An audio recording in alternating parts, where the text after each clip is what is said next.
মাকৰ হত্যা আচলতে কোনে কৰিলে তো তাৰ বিষয়ে আজিৰ এই ভিডিঅ'টোত মই আলোচনা কৰিম। সম্পূৰ্ণ ভিডিঅ'টো আপোনালোকে শেষলৈকে চাই থাকিব। কিন্তু তাৰ আগতে যিসকলে বৃষ্টি ধাৰাবাহিকখন চাই ভাল পায় আৰু তেওঁলোকে যদি এতিয়ালৈকে এই চেনেলটো ছাবস্ক্ৰাইব কৰি লোৱা নাই তেতিয়াহ'লে চেনেলটো ছাবস্ক্ৰাইব কৰি লওক, কিয়নো প্ৰতিদিনে চিৰিয়েলবোৰ আপডেটে এই চেনেলটোত আহি থাকে। বিৰিণাৰ মাকে যে অকলে চিন্তা কৰি থাকিব, যিহেতু এতিয়া বিৰিণাই সকলোবোৰ কেছ আগৰ কথাবোৰ উলিয়াব বিচাৰিছে আৰু আগৰবোৰ কথা যদি উলিয়াই তেতিয়াহ'লে বিৰিণাৰ মাকে বাচিব।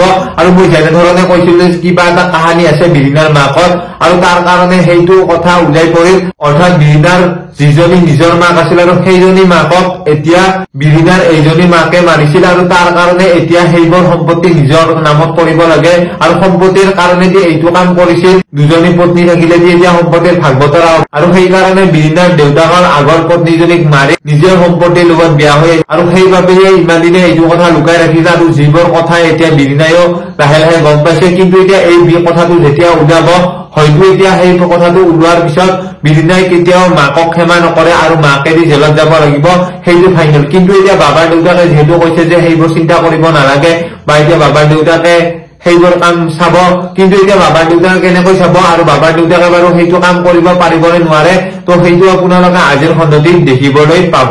আনফালে চিমিৰ দিনক দিনে গাটো বেয়া হৈ আহিব, যাৰ কাৰণে আজি কিশোৰৰ দাদাকে বাহিৰত বজাৰ কৰিবলৈ যোৱাৰ সময়তে মূৰটো ঘূৰোৱা দেখিবলৈ পাব আৰু মূৰটো ঘূৰোৱাৰ পিছত কিশোৰৰ দাদাকে সঠিক সময়ত আহি পাব আৰু আহি পোৱাৰ লগে লগে এতিয়া ভালদৰে চিমিৰ চোৱা চিতা কৰা আপোনালোকে দেখিবলৈ পাব। কিন্তু এতিয়া চিমিৰ বাৰু সুস্থ অৱস্থাত নিজৰ সন্তানটো জন্ম দিব পাৰিবনে নোৱাৰে আৰু যদি সন্তানটোৰ কিবা হয় তেতিয়া বাৰু সেইটো দোষ এতিয়া চিমিৰে হ'ব নেকি, তো সম্পূৰ্ণ আপোনালোকে দেখিবলৈ পাব বৃষ্টি ধাৰাবাহিকখনৰ আহিবলগীয়া খণ্ডটি।